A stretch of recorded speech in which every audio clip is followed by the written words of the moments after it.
বিসমিল্লাহির রহমানির রহিম। মাননীয় স্পিকার, আসসালামু আলাইকুম। প্রথমে আমি আল্লাহ রাব্বুল আলামিনের শুকরিয়া আদায় করছি আজকের এই পবিত্র সংসদে দাঁড়িয়ে বাংলাদেশের মানুষের ভোটে নির্বাচিত বাংলাদেশ জাতীয়তাবাদী দল কি পরিকল্পনা গ্রহণ করেছে দেশের মানুষের স্বার্থে, দেশের মানুষের জন্য, সেগুলো বলার সুযোগ করে দেওয়ার জন্য। একই সাথে আমি আন্তরিকভাবে ধন্যবাদ জানাতে চাই ঢাকা 17 আসনের যে সকল ভোটারবৃন্দ আমাকে নির্বাচিত করে এই আসনে প্রতিনিধিত্ব করার জন্য জাতীয় সংসদে পাঠিয়েছেন। একই সাথে যারা ভোট দেননি, আমি মনে করি আমার পবিত্র দায়িত্ব বাংলাদেশের নাগরিক হিসেবে তাদেরকেও প্রতিনিধিত্ব করা, তাদেরকেও দেখতে হবে। মাননীয় স্পিকার, সরকারের নির্বাচনী ইশতেহারে ঘোষিত কার্যক্রমসমূহ বাস্তবায়নের জন্য সকল মন্ত্রণালয় বিভাগ আগামী 180 দিন, আগামী অর্থ বছর এবং আগামী 5 বছরের কর্মপরিকল্পনা প্রণয়নের জন্য এরই ভিতরে বিভিন্ন প্রকার উদ্যোগ গ্রহণ করেছে। ইতিমধ্যে নির্বাচনী ইশতেহারে ঘোষিত কিছু গুরুত্বপূর্ণ কার্যক্রম বাস্তবায়নের লক্ষ্যে উল্লেখযোগ্যভাবে অগ্রগতিও হয়েছে। প্রান্তিক ও নিম্ন আয়ের পরিবারগুলোকে, যেখানে বাংলাদেশের অধিকাংশ পরিবারই প্রান্তিক বা নিম্ন আয়ের পরিবারের সদস্য, এই পরিবারগুলোকে প্রাথমিক পর্যায়ে 13টি জেলায় প্রায় 37,814টি নারী প্রধান পরিবারকে ফ্যামিলি কার্ড প্রদান কার্যক্রম শুরু হয়েছে। মাননীয় স্পিকার, একই সাথে কৃষকের সার্বিক সুরক্ষা প্রদানের জন্য সরকার কৃষক কার্ড প্রদানের উদ্যোগও গ্রহণ করেছে। প্রাথমিক পর্যায়ে কৃষি সম্প্রসারণ অধিদপ্তরের মাধ্যমে বাংলাদেশের 8টি বিভাগের 10টি জেলার 11টি উপজেলায় 11টি ব্লকে পাইলটিং কাজ শুরু হয়েছে। এছাড়া নির্বাচনী অঙ্গীকার বাস্তবায়নের লক্ষ্যে ইতিমধ্যে সরকার শস্য, ফসল, পশুপালন ও মৎস্য খাতে 10,000 টাকা পর্যন্ত কৃষি ঋণ এরই মধ্যে মওকুফ করেছে। মাননীয় স্পিকার, সরকারের নির্বাচনী ইশতেহার বাস্তবায়নের প্রাথমিক পর্যায়ে ঈদুল ফিতরের পূর্বেই যা আমরা দেশের মানুষের কাছে প্রতিশ্রুতি দিয়েছিলাম, ঈদুল ফিতরের পূর্বেই 3,995 জন ইমাম, 2,975 জন মুয়াজ্জিন, 2,604 জন খাদেম এবং হিন্দু মন্দিরের 114 জন পুরোহিত, 83 জন সেবায়িত, বৌদ্ধ বিহার বা প্যাগোডার 15 জন অধ্যক্ষ এবং 16 জন উপাধ্যক্ষ, সর্বমোট 9,102 জন উপকার ভোগের ব্যাংক অ্যাকাউন্টে নির্বাচনী প্রতিশ্রুতি অনুযায়ী সম্মানী পৌঁছে দেওয়া হয়েছে। মাননীয় স্পিকার, ই হেলথ কার্ড প্রদান বিষয়ে পাইলটিং কার্যক্রমের আওতায় খুলনা জেলায় ই হেলথ কার্ড প্রদানের জন্য একটি প্রকল্প অনুমোদন প্রক্রিয়াধীন রয়েছে। সরকারের নির্বাচনী ইশতেহার অনুযায়ী আগামী 5 বছরে ইনশাল্লাহ 20,000 কিলোমিটার খাল খনন পুনর্খনন কর্মসূচি গত 16 মার্চ 2026 হতে বাস্তবায়ন শুরু হয়ে গিয়েছে। এর মধ্যে জুন 2026 পর্যন্ত পানি সম্পদ মন্ত্রণালয়, স্থানীয় সরকার বিভাগ ও কৃষি মন্ত্রণালয় 1204 কিলোমিটার খাল খনন পুনর্খনন করবে ইনশাল্লাহ। এছাড়া দুর্যোগ ব্যবস্থাপনা ও ত্রাণ মন্ত্রণালয় কর্তৃক 2026 সাল পর্যন্ত কাবিটা, টিআর এই সকলের মাধ্যমে 1500 কিলোমিটার খাল খনন পুনর্খনন সংস্কারের কাজ হবে ইনশাআল্লাহ। মাননীয় স্পিকার, সামগ্রিক বিশ্বে পরিবেশ একটি সিরিয়াস কনসার্ন হয়ে দেখা দিয়েছে। আমরা ইনশাল্লাহ 5 বছরে 25 কোটি বৃক্ষরোপণ ও সবুজ কর্মসংস্থান সৃষ্টির লক্ষ্যে বনায়ন সৃজনের জন্য ইতিমধ্যে 1,50,00,000 বিভিন্ন প্রজাতির চারা উৎপাদন করা হয়েছে। এই উৎপাদিত চারাসমূহ চলতি বছর আসন্ন বর্ষা মৌসুমে ইনশাল্লাহ রোপণ করা হবে। মাননীয় স্পিকার, দেশের শিশু সন্তানদেরকে সহযোগিতা করার জন্য, তাদের পাশে দাঁড়ানোর জন্য আমাদের একটি নির্বাচনী প্রতিশ্রুতি ছিল এবং তারই অংশ হিসেবে এই বছরই সরকারি প্রাথমিক বিদ্যালয় ইনশাল্লাহ 2 লক্ষ শিশুর মাঝে বর্তমান সরকার বিনামূল্যে স্কুল ড্রেস বিতরণের পরিকল্পনা বাস্তবায়ন করবে ইনশাল্লাহ। কারিগরি ও ভাষা দক্ষতা উন্নয়নে আগামী 180 দিনের মধ্যে কারিগরি শিক্ষা প্রতিষ্ঠানে 9,000 শিক্ষককে ট্যাব প্রদান করা হবে ইনশাল্লাহ। 3,832টি মাল্টিমিডিয়া ক্লাসরুম স্থাপন করা হবে। একই সাথে 172 জন শিক্ষার্থীকে ইটালিয়ান ও জাপানিজ ভাষা শিক্ষা প্রদান করা হবে। মাননীয় স্পিকার, একই সাথে 418টি কারিগরি ও মাদ্রাসা শিক্ষা প্রতিষ্ঠানে জুন 2026-এর মধ্যে ফ্রি ওয়াইফাই চালুর উদ্যোগও গ্রহণ করা হয়েছে। একই সাথে মাননীয় স্পিকার, বাংলাদেশে ঢাকা শহর সহ বিভিন্ন গুরুত্বপূর্ণ জায়গাগুলোতে পাবলিক প্লেস যেগুলোকে আমরা কনসিডার করি, এরকম অনেকগুলো জায়গাতে এর মধ্যেই ঢাকা কমলাপুর স্টেশন, ঢাকা বিমানবন্দর সহ এরকম গুরুত্বপূর্ণ জায়গাগুলোতে এরই মধ্যে ফ্রি ওয়াইফাই স্থাপন করা হয়েছে। মাননীয় স্পিকার, আপনি নিজেও একজন খেলোয়াড় ছিলেন, বাংলাদেশের অন্যতম ফেমাস খেলোয়াড় ছিলেন, ফুটবল প্লেয়ার ছিলেন। সারা দেশের শহর এবং গ্রাম অঞ্চলে খেলার মাঠ নির্ধারণ ও অবকাঠামো উন্নয়নে কর্মকৌশল নির্ধারণের জন্য কেন্দ্রীয় পর্যায়ে এরই ভিতরে কমিটি গঠন করা হয়েছে। হাইটেক সফটওয়্যার পার্ক ও আইসিটি সেন্টারসমূহ কার্যকরভাবে পরিচালনার জন্য এবং বাংলাদেশে আমাদের ইয়াং জেনারেশন যারা বিভিন্ন আইটিতে কাজ করে থাকে, তারা যাতে তাদের আর্থিক বা যেই অর্থ তারা সঞ্চয় করে থাকে, এটি যাতে স্বাচ্ছন্দ্যে তারা এই দেশে নিয়ে আসতে পারে, সেই জন্য পেপ্যালের কার্যক্রম আরম্ভ করার কার্যকর উদ্যোগ এরই মধ্যে গ্রহণ করা হয়েছে এবং এর জন্য একটি কমিটিও গঠন করা হয়েছে। মাননীয় স্পিকার, নির্বাচনী ইশতেহারকে প্রাধান্য দিয়ে বেতন কাঠামো আদায় জাতীয় ক্রীড়াবিদদের জন্য, যা আপনি নিজেও আমি বিশ্বাস করি অ্যাপ্রিসিয়েট করবেন মাননীয় স্পিকার, এরই ভিতরে ক্রীড়া ভাতা চালু করা হয়েছে। প্রাথমিক পর্যায়ে 500 জন ক্রীড়াবিদকে এই ভাতার আওতায় আনার পরিকল্পনা নেওয়া হয়েছে, যার মধ্যে মাননীয় স্পিকার এরই ভিতরে 129 জন আন্তর্জাতিক বিষয়ে সাফল্য অর্জনকারী ক্রীড়াবিদকে এরই ভিতরে ভাতা প্রদান করা হয়েছে। মাননীয় স্পিকার, ল্যাঙ্গুয়েজ স্টুডেন্ট ভিসায় বর্তমান জামানতবিহীন যে ঋণ ছিল তার সীমা যাতে আমাদের ছাত্ররা, আমাদের ইয়াং জেনারেশনের সদস্যরা যাতে সহজেই বিদেশে যেতে পারে এই কর্মসূচির আওতায়, তার জন্য তাদের ঋণ সীমা 3 লক্ষ থেকে 10 লক্ষ টাকায় উন্নীত করা হয়েছে। জাপানগামী শিক্ষার্থীদের জন্য ভিসা সিওই এর ভিত্তিতে এই ঋণ প্রদান সহজকরণ করা হয়েছে আগের থেকে অনেক। আমরা যে কৃষক কার্ডটি ইনশাল্লাহ আগামী 14 তারিখে পয়লা বৈশাখের দিন চালু করতে যাচ্ছি,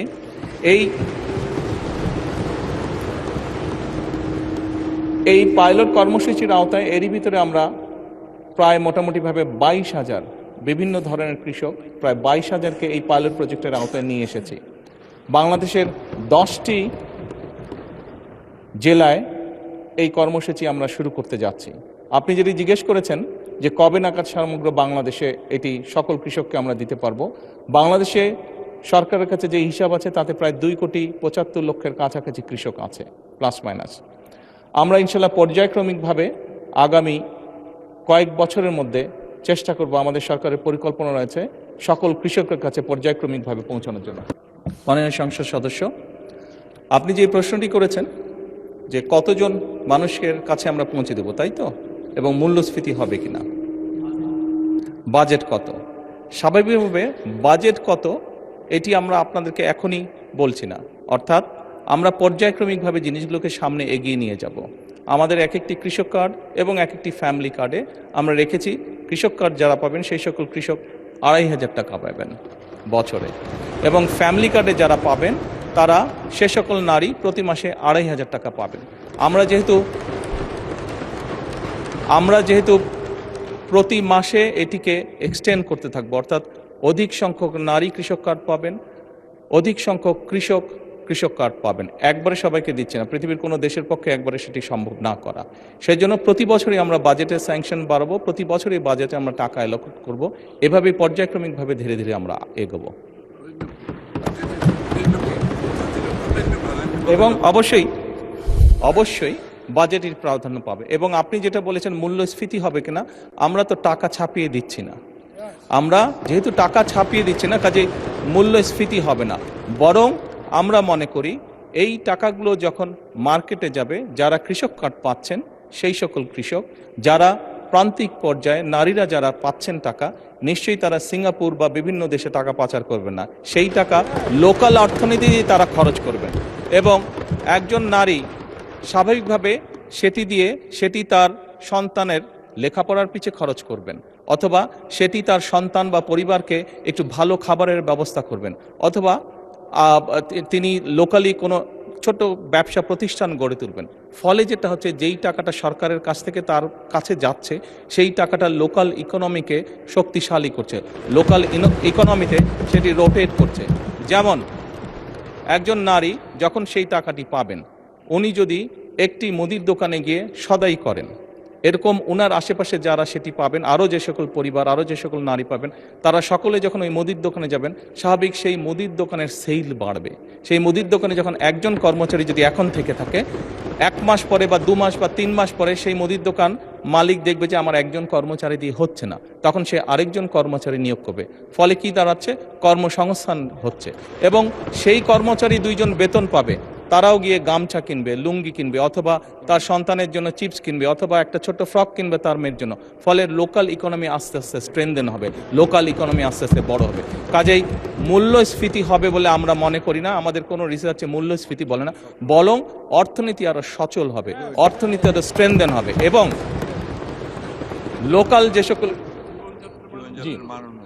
লোকাল যে সকল ইন্ডাস্ট্রি আছে, বাংলাদেশের শতকরা 70 থেকে 80% মানুষ যে সকল প্রোডাক্ট কনজিউম করে সেগুলো লোকাল ইন্ডাস্ট্রি প্রোডাক্ট কনজিউম করে।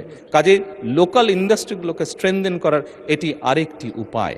এবং তার ফলে যেটি হবে, সামগ্রিকভাবে ডিপ্রাইভ যে সকল মানুষ আছে, আমি বলছি না যে আগামী 6 মাসের মধ্যে এটি হবে, তবে ইনশাল্লাহ 3 থেকে 5 বছরের মধ্যে আপনি যে পরিবর্তনটি দেখবেন, যারা প্রান্তিক গোষ্ঠীর মানুষ তাদের জীবনযাত্রার মান ইনশাল্লাহ অনেক উন্নত হবে।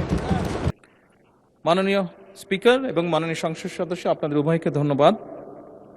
গণপ্রজাতন্ত্রী বাংলাদেশের সংবিধানের 15 ঘ অনুচ্ছেদ অনুযায়ী নাগরিকদের সামাজিক নিরাপত্তা অধিকার নিশ্চিত করা রাষ্ট্রের অন্যতম মৌলিক দায়িত্ব। ফ্যামিলি কার্ড কার্যক্রম এই সাংবিধানিক দায়বদ্ধতাকে আধুনিক ডিজিটাল কাঠামোর মাধ্যমে একটি বৈষম্যহীন ও মানবিক কল্যাণ রাষ্ট্রে রূপান্তরের প্রধান হাতিয়ার বলে আমরা দৃঢ়ভাবে বিশ্বাস করি। মাননীয় স্পিকার, এই কর্মসূচির মূল দর্শনই হচ্ছে ব্যক্তি নয়, বরং পরিবারের উন্নয়নের মূল একক। বর্তমানে দেশে প্রচলিত 95টিরও বেশি সামাজিক নিরাপত্তা কর্মসূচির মাধ্যমে সমাজের পিছিয়ে পড়া জনগোষ্ঠীকে সহায়তা প্রদান করা হয়। দীর্ঘদিন যাবৎ এই সহায়তা প্রদান করা হলেও দারিদ্র্যের হার কাঙ্ক্ষিত রূপে হ্রাস পায়নি, বরং আমরা দেখেছি বিগত 18 মাসে দারিদ্র্যের সংখ্যা বরং বেড়েছে, বিভিন্ন স্ট্যাটিস্টিক্সে যা এসছে। এবং জনগোষ্ঠীর পুষ্টি ও স্বাস্থ্যের কাঙ্ক্ষিত উন্নয়নও আমরা ঘটতে দেখছি না।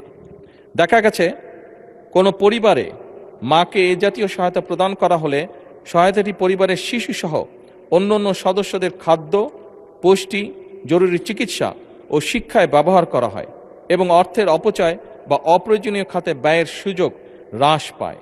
এ কারণেই ফ্যামিলি কার্ড পরিবারের প্রধান নারী সদস্যকে প্রদান করার সিদ্ধান্ত গ্রহণ করা হয়েছে। একদিকে যেমন সহায়তাটি সরাসরি পরিবারের সদস্যদের খাদ্য, পুষ্টি, জরুরি চিকিৎসা ও শিক্ষায় ব্যয় হবে, অন্যদিকে ফ্যামিলি কার্ডটি পরিবারের নারী প্রধানের নামে হওয়ায় পরিবারের সম্পদের উপরে তার নিয়ন্ত্রণ বৃদ্ধির মাধ্যমে পরিবারের সিদ্ধান্ত প্রদান ও মর্যাদা বৃদ্ধি তথা পরিবার ও সমাজের নারীর এম্পাওয়ারমেন্ট বা ক্ষমতায়ন নিশ্চিত করবে। মাননীয় স্পিকার, গত 10ই মার্চ 2026 তারিখে দেশের 13টি জেলার 3টি সিটি কর্পোরেশন ইউনিয়ন এর 15টি ওয়ার্ডে ফ্যামিলি কার্ড কর্মসূচি চালু করা হয়েছে এবং এর মাধ্যমে প্রাথমিক পর্যায়ে প্রায় 38,000, টু বি প্রিসাইজ 37,814টি নারী প্রধান পরিবারকে ভাতা প্রদান করা হয়েছে। বর্তমান 2025-26 অর্থ বছরে বাকি 3 মাসে আরও 30,000টি পরিবারকে এ কর্মসূচির আওতায় আনা হবে এবং আগামী 4 বছরের মধ্যে দেশব্যাপী 4 কোটি পরিবারের কাছে পর্যায়ক্রমিকভাবে আমাদের এই ফ্যামিলি কার্ড পৌঁছে দেবার পরিকল্পনা রয়েছে। মাননীয় স্পিকার, আপনাকে আন্তরিক ধন্যবাদ। মাননীয় স্পিকার এবং মাননীয় সংসদ সদস্য, আপনাদের উভয়কে ধন্যবাদ। বাংলাদেশ জাতীয়তাবাদী দল বিশ্বাস করে যে বাংলাদেশের জনগণই হচ্ছে তাদের সকল রাজনৈতিক ক্ষমতার শক্তি উৎস এবং এরই ভিতরে আমি আপনাদের সামনে উপস্থাপন করেছি যে আমরা বাংলাদেশের মানুষের কাছে যে প্রতিশ্রুতি দিয়েছিলাম সেই প্রতিশ্রুতিগুলো এই মহান সংসদে দাঁড়িয়ে আমি উপস্থাপন করেছি যে এই প্রতিশ্রুতিগুলোর বাস্তবায়ন প্রাথমিক কাজ বর্তমান সরকার শুরু করেছে এবং যেহেতু আমরা বিশ্বাস করি জনগণই আমাদের সকল ক্ষমতার উৎস, যেহেতু আমরা বিশ্বাস করি জনগণের কাছে আমরা যে ওয়াদা করেছি সেটি পূরণে আমরা বদ্ধপরিকর, সেজন্যই বাংলাদেশের জনগণ যাদেরকে নির্বাচিত করেছে একটি নিরপেক্ষ নির্বাচনের মাধ্যমে, সেই নির্বাচিত সদস্যদের মাধ্যমে, সারা দেশের নির্বাচিত সদস্যদের মাধ্যমে, পবিত্র জাতীয় সংসদের সদস্যদের মাধ্যমে আমরা পর্যায়ক্রমিকভাবে আমাদের সকল কর্মসূচিগুলো ইনশাআল্লাহ বাস্তবায়ন করব। আমরা দেখেছি অতীতে, মাননীয় সংসদ সদস্য, আপনার প্রশ্নের রেশ ধরেই বলতে চাই, আমরা অতীতে দেখেছি বিভিন্ন রাজনৈতিক দল বিভিন্ন রকম কমিটমেন্ট করেছিল নির্বাচনের আগে। আপনি দু একটির কথা উল্লেখ করেছেন, কেউ কেউ বিভিন্ন রকম টিকিটও বিলি করেছিল। তবে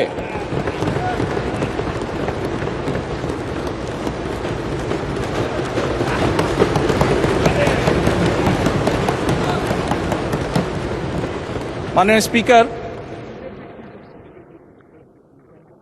বিগত নির্বাচনে বাংলাদেশ জাতীয়তাবাদী দলের প্রতি জনগণ যে সমর্থন দিয়েছে, যে ম্যান্ডেট দিয়েছে, তাতে পরিষ্কারভাবে প্রমাণিত হয় বাংলাদেশের মানুষ এই ফ্যামিলি কার্ড, কৃষক কার্ড সহ যে সকল পরিকল্পনা আপনাদের এই মহান জাতীয় সংসদে আপনার মাধ্যমে আমি উপস্থাপন করেছি, সেই সকল পরিকল্পনার প্রতি বাংলাদেশের মানুষের সমর্থন আছে এবং একই সাথে প্রমাণিত হয় বিগত নির্বাচনে ম্যান্ডেটের মাধ্যমে জনগণের বিএনপি প্রতি যে ম্যান্ডেট দিয়েছে তার মাধ্যমে প্রমাণিত হয় বাংলাদেশের মানুষ বাংলাদেশ জাতীয়তাবাদী দলের উপর আস্থা রেখেছে, তাদেরকে বাংলাদেশের মানুষ বিশ্বাস করে। মাননীয় স্পিকার, আপনার মাধ্যমে পরিষ্কারভাবে আমি বাংলাদেশ জাতীয়তাবাদী দল পক্ষ থেকে বলতে চাই যে ইনশাআল্লাহ বাংলাদেশের মানুষের কাছে আমরা যে প্রতিশ্রুতি দিয়েছি, আমরা আমাদের সর্বোচ্চ চেষ্টা দিয়ে সেই প্রতিশ্রুতি পালনের চেষ্টা অব্যাহত রাখব। ধন্যবাদ মাননীয় স্পিকার। মাননীয় সংসদ সদস্য, আপনাকে আন্তরিকভাবে ধন্যবাদ আপনার প্রশ্নের জন্য। এই মুহূর্তে আমাদের এইরকম কোনো শ্রমিকদের জন্য কার্ড দেবার পরিকল্পনা নেই, তবে শ্রমিক কল্যাণ ফেডারেশনের যে সকল অর্থ আছে শ্রমিকদের জন্য, শ্রমিকদের কল্যাণের জন্য, অবশ্যই সেই অর্থগুলি সত্যিকারভাবে শ্রমিকদের জন্য ব্যয় করা হচ্ছে কিনা আমরা সেটিকে অবশ্যই খোঁজ খবর করব এবং আমরা নিশ্চিত করার চেষ্টা করব যে সত্যিকারভাবে অন্য কোনো কিছুর পিছনে যাতে সেই অর্থ ব্যয় না হয়, বরং সেই অর্থ যাতে সঠিকভাবে সত্যিকারভাবে শ্রমিকদের কল্যাণের জন্যই ব্যয় করা হয়। আমাদের সরকারের এটি থাকবে অন্যতম প্রধান লক্ষ্য। ধন্যবাদ মাননীয় সংসদ সদস্য। মাননীয় স্পিকার, সরকার পরিচালনার দায়িত্ব গ্রহণ করার পর থেকে আমরা একটি দেখছি যে আমরা অত্যন্ত ভঙ্গুর একটি অর্থনীতি পেয়েছি। তারপরেও দুর্নীতিকে এই সময়ের মধ্যে যতটুকু সম্ভব দুর্নীতির টুটি চেপে ধরে এবং বিভিন্ন জায়গায় বিভিন্ন লিকেজ বন্ধ করার উদ্যোগ গ্রহণের মাধ্যমে আমরা চেষ্টা করছি কিভাবে জনগণের যে ট্যাক্সের টাকা সেটিকে সর্বোচ্চ অগ্রাধিকার দিয়ে সবচেয়ে ভালোভাবে সেটিকে জনগণের স্বার্থে এবং দেশের স্বার্থে ব্যবহার করা যায়। মাননীয় স্পিকার, অন্তর্বর্তীকালীন সরকার কর্তৃক যে শ্বেতপত্র প্রণয়ন করা হয়েছিল বা প্রণয়ন কমিটি যে করা হয়েছিল সেটির তথ্য মতে 2009 থেকে 2023 সালের মধ্যে বাংলাদেশ থেকে অবৈধ অর্থ প্রবাহের পরিমাণ ছিল আনুমানিক 234 বিলিয়ন মার্কিন ডলার, যা বছর হিসাবে যদি আমরা ভাগ করি তাহলে বছরে গড়ে 16 বিলিয়ন মার্কিন ডলার, বাংলাদেশি টাকায় 1.8 লক্ষ কোটি টাকা। মাননীয় স্পিকার, পাচারকৃত প্রত্যেক বছর পাচারকৃত এই অর্থ একাধিক দেশে স্থানান্তরিত হয় অভিযোগ থাকায় তা উদ্ধারে সংশ্লিষ্ট দেশগুলোর সাথে মাননীয় স্পিকার এরই ভিতরে তথ্য বিনিময়, সম্পদ শনাক্তকরণ এবং পারস্পরিক আইন সহায়তা জোরদার করা হচ্ছে। মাননীয় স্পিকার, এই লক্ষ্যে পারস্পরিক আইন সহায়তা চুক্তি বা মাল্টিপল লিগ্যাল অ্যাসিস্ট্যান্ট ট্রিটি সম্পাদন এবং মিউচুয়াল লিগ্যাল অ্যাসিস্ট্যান্ট সম্পাদন এবং মিউচুয়াল লিগ্যাল অ্যাসিস্ট্যান্ট রিকোয়েস্টের বিনিময় প্রক্রিয়ার জন্য পররাষ্ট্র মন্ত্রণালয় সংশ্লিষ্ট সকল মন্ত্রণালয় এবং সংস্থার সাথে সরকার নিবিড়ভাবে কাজ করছে। অর্থ পাচারের গন্তব্য যে দেশগুলো প্রাথমিকভাবে সরকার চিহ্নিত করতে সক্ষম হয়েছে সেই দেশগুলো হলো USA, UK, Canada, Switzerland, Australia, Thailand, UAE, Singapore, Malaysia এবং হংকং, চায়না। এদের মধ্যে 3টি দেশের মালয়েশিয়া, হংকং এবং সংযুক্ত আরব আমিরাতের সাথে চুক্তি স্বাক্ষরের বিষয়ে সম্মতি প্রদান করা হয়েছে। অপর 7টি দেশের সাথেও চুক্তি স্বাক্ষরের বিষয়টি মাননীয় স্পিকার প্রক্রিয়াধীন আছে। আমরা চেষ্টা করছি, আমাদের এন্ড থেকে আমরা চেষ্টা করছি এটাকে যত দ্রুত সম্পন্ন করা সম্ভব হয়। মাননীয় স্পিকার, ইতিমধ্যে বাংলাদেশ ব্যাংকের গভর্নরের সভাপতিত্বে একটি আন্তঃসংস্থা টাস্কফোর্স গঠন করা হয়েছে। এই টাস্কফোর্স কর্তৃক চিহ্নিত এবং অগ্রাধিকার প্রাপ্ত 11টি মামলায় পাচার হওয়ার অর্থ পুনরুদ্ধারের জন্য আইনি প্রক্রিয়া চলমান রয়েছে। আন্তঃসংস্থা টাস্কফোর্স কর্তৃক চিহ্নিত অগ্রাধিকার প্রাপ্ত কেসসমূহ অনুসন্ধান এবং তদন্তের জন্য দুর্নীতি দমন কমিশনের নেতৃত্বে এবং বাংলাদেশ পুলিশের CID, জাতীয় রাজস্ব বোর্ডের সেন্ট্রাল এজেন্সিয়াল সেল, শুল্ক গোয়েন্দা তদন্ত অধিদপ্তরের সমন্বয়ে 11টি যৌথ অনুসন্ধান ও তদন্ত দল গঠন করা হয়েছে। GIT গঠনের পর অগ্রাধিকার প্রাপ্ত মামলাগুলো অগ্রগতি নিম্নরূপ। মাননীয় স্পিকার, যেই নিম্নরূপ এটি পঠিত বলিয়া গণ্য করিতেছি। মাননীয় প্রধানমন্ত্রী। মাননীয় সংসদ সদস্য, আপনাকে ধন্যবাদ আপনার সম্পূরক প্রশ্নের জন্য। আপনি যেটি করেছেন এক কথায় যদি বলতে হয় এটি জনগণের অর্থ, এবং যেহেতু আমরা জনগণ দ্বারা নির্বাচিত সরকার, জনগণের প্রতি এবং দেশের প্রতি আমাদের একটি দায়বদ্ধতা আছে।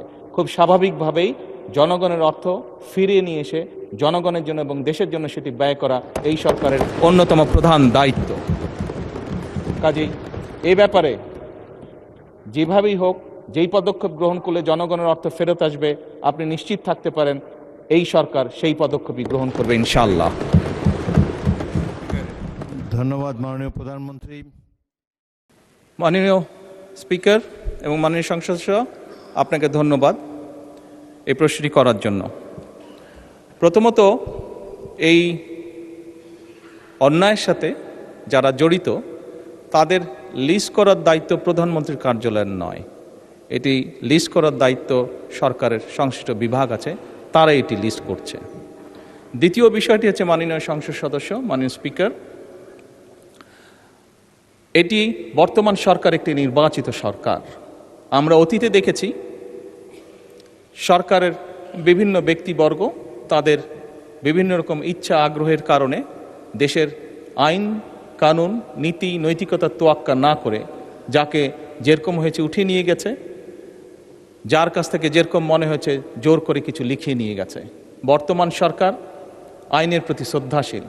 বর্তমান সরকার দেশের প্রচলিত আইন মেনে কাজ করতে চায় এবং আইনের ভিত্তিতেই বিচার করতে চায়। যাতে করে কোনো মানুষ ন্যায্য আইন থেকে বঞ্চিত হতে না পারে। এবং সে কারণেই মাননীয় স্পিকার, আইনগতভাবেই আমরা সকল প্রক্রিয়া গ্রহণ করব। আইনগতভাবেই আইন তার নিজস্ব গতিতে এগিয়ে যাবে এবং দেশের প্রচলিত আইন অনুযায়ী নির্ধারিত হবে যা তাদের শাস্তি, যারা এই দেশের অর্থ, এই দেশের জনগণের অর্থ তছরুফ করেছে বা এই দেশের জনগণের অর্থ যারা পাচার করেছে। ধন্যবাদ মাননীয় স্পিকার। ধন্যবাদ মাননীয় প্রধানমন্ত্রী।